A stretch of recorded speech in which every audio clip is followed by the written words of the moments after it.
Hi friends, सो इस video में हम लोग ये पर्टिकुलर प्रॉब्लम देखेंगे जो कि एक मीडियम लेवल का क्वेश्चन है।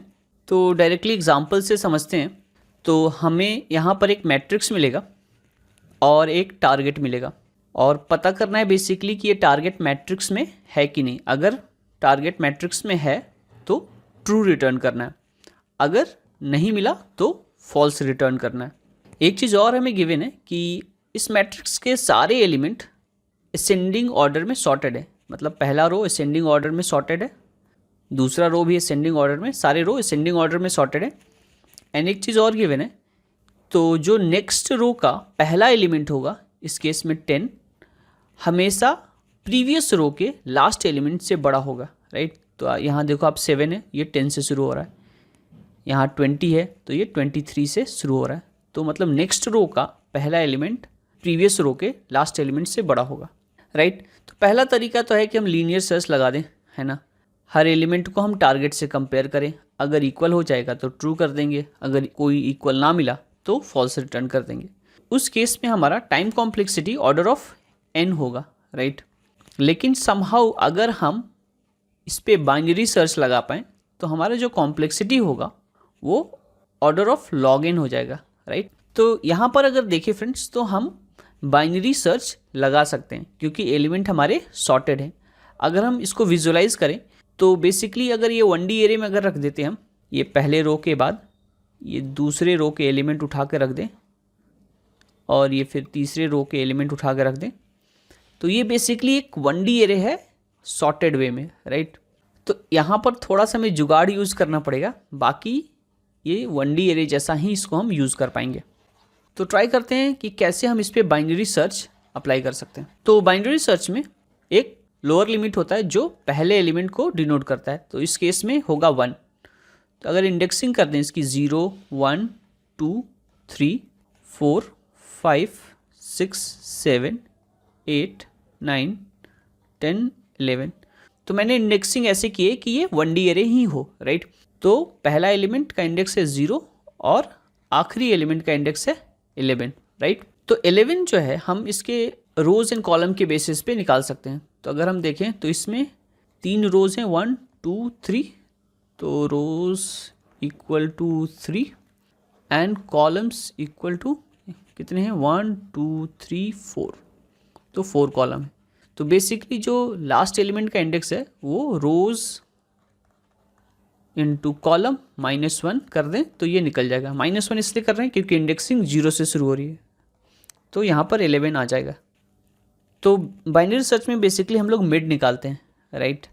मिड में हम क्या करते हैं, जो लोअर लिमिट है plus upper limit divided by 2, तो इस केस में 0 + 11 डिवाइडेड बाई 2, तो जो कि आएगा 5.5, तो बेसिकली ये हो जाएगा 5। तो इंडेक्स 5 की बात कर रहा है, मतलब इस एलिमेंट की। लेकिन यहाँ पर तो हमें रोज़ एंड कॉलम के फॉर्म में रिप्रेजेंट करना पड़ेगा।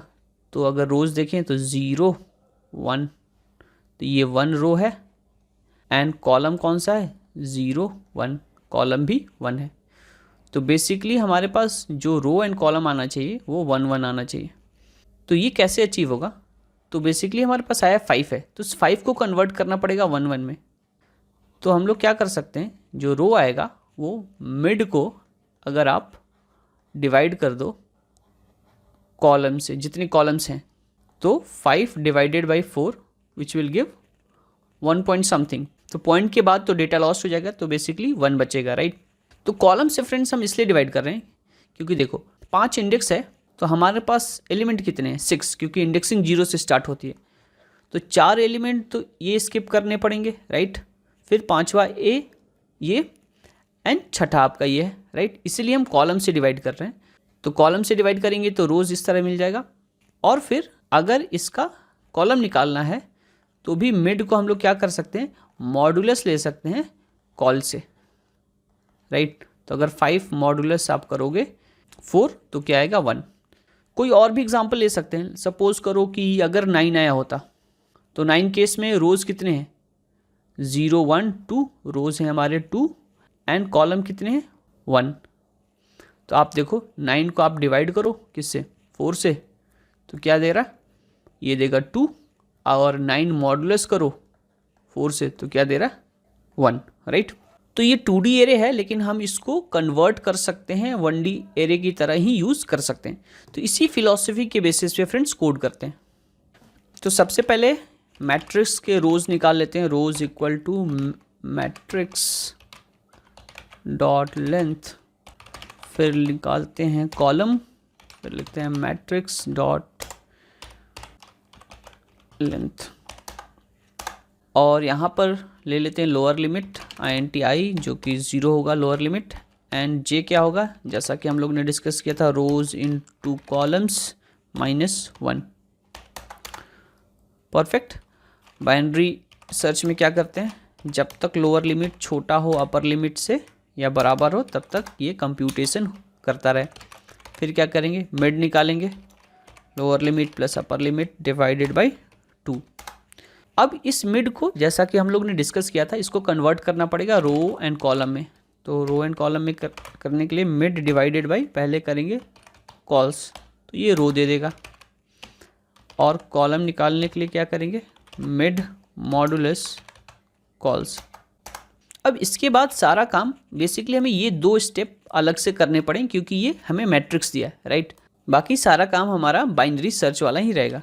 तो हम क्या चेक करेंगे कि मैट्रिक्स में ये रो एंड कॉलम वाले एलिमेंट हैं क्या।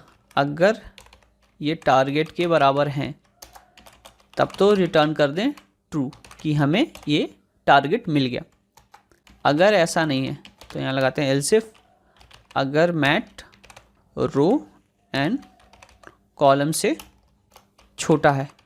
तो यहाँ पर 1D एरे का एग्जांपल ले लेते हैं। अगर आप यहाँ बीच में गए एलिमेंट ढूंढे, ये मिड वाला, अगर ये छोटा है तो टारगेट समवट आपका इधर है, राइट। अगर ये टारगेट से छोटा है तो हम लोग क्या करेंगे, जो लोअर लिमिट यहाँ थी इसको उठा के हम यहाँ रख देंगे मिड +1 में।